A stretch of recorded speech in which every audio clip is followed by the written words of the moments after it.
wakafanye kazi yao, maana hiyo ni kazi ya Mungu. Nina mwenyekiti wa taifa, nataka niwaambieni, kama kuna mtu amejichoka, amekosa magonjwa ya kumuua, anatafuta sababu ya kufa, afanye vurugu siku ya uchaguzi. Umeelewa vizuri eh? Yaani nasema hivi, kama wewe umetafuta magonjwa yote ya kukuua umekosa, umejinyonga imeshindikana, umejiweka barabarani magari yanakukwepa ya kugongi, sasa wewe fanya vurugu kwenye uchaguzi tukupeleke ahera haraka. Umeelewa vizuri eh? CCM hii sio ile, hatucheki na mjinga. Mmenisikia vizuri viongozi wa CCM? Hatucheki na mjinga. Watu wakapige kura kwa amani, warudi nyumbani. Tumsubiri Jenita atangazwe. Akishatangazwa, mama dereva Babili anatupigia ngoma, wewe mambo yananyoka, au sio? Kama una mtoto, una kijana wako, una ndugu yako ana mipango hiyo, mwambie, tuambie na mazishi yako yawe saa ngapi. Nimetoka Dar es Salaam, nimefika mpaka hapa kuja kuwaambia, ili msije mkalaumu mtu. Wewe mtume mtoto wako huyo akwende huko kwenye vichochoro, au akamate wana CCM, usipafanye vurugu, afanye nini? Na kuambia hivi, akishafanya akakualithia, mwambie sasa baba, awepo paroko gani kuendesha misa yako? Mwambie kabisa. Hatuwezi kumwacha. Hivi imagine kwamba huyu ni kiongozi tena kada wa CCM ambaye ameenda kwenye mkutano kama hivyo na akapewa nafasi ya kuzungumza kama kiongozi, alafu anazungumza maneno haya.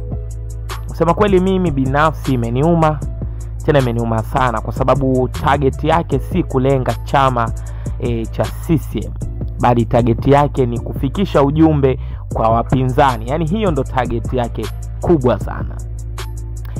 Tanzania uchaguzi umekuwa ni kama vita. Yaani uchaguzi umekuwa ni kitu ambacho kinawaumiza wengi sana. Yaani tunashindwa tuwe upande gani. Tukisema tuongee sana tutaonekana kama vile tunapondea chama fulani, lakini kuna muda baadhi ya topic ambazo anazizungumza hawa CCM zinakuwa ni kama vile topic ngumu, na ngumu kweli kwa masikio ya watu kuweza kuzitafsiri vile ambavyo mtu mwenye akili timamu anaweza kutafsiri. Yaani ukisema uchukulie kwa amani ama kawaida, basi amini kuna nafsi za watu nyingi sana hapo zinadhulumiwa. Yaani kama mtu anaongea kama hivyo, basi naamini si mara ya kwanza kutenda jambo kama hilo. Anaweza kuwa ni mzoefu wa muda mrefu kufanya mambo kama haya hapo. Sasa kiongozi kama huyu anaongea maneno kama haya, je, wakitokea Chadema na wao wakazungumza hivyo, unafikiri itakuwaje? Ama unafikiri watu watafikiria nini? Huyo anayeongea hapo anajinadi na kujitamba kwa sababu wao ndo chama tawala. Lakini hivi tujiulize, kama yeye anaongea hivyo, je, Chadema nao wakija na wakiongea hivyo hivyo watachukuliwaje? Hebu drop comment, alafu utakuwa mwetisha kinoma noma. Msikilize tena. Kafanye kazi yao, maana hiyo ni kazi ya Mungu.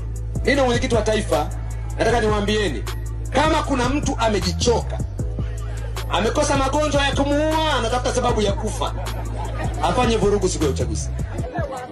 Umeelewa vizuri eh?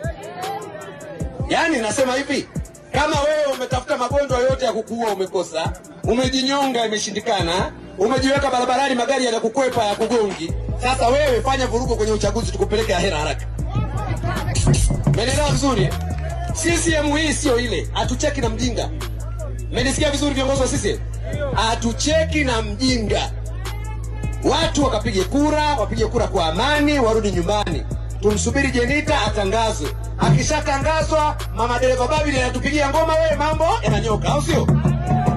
Kama una mtoto, una kijana wako, una ndugu yako ana mipango hiyo, mwambie, tuambie na mazishi yako yawe saa ngapi.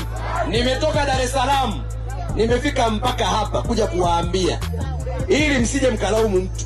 Wewe mtume mtoto wako huyo akwende huko kwenye vichochoro, au akamate wana CCM, usipafanye vurugu, afanye nini? Na kuambia hivi, akishafanya akakualithia, mwambie sasa baba, awepo paroko gani kuendesha misa yako? Mwambie kabisa.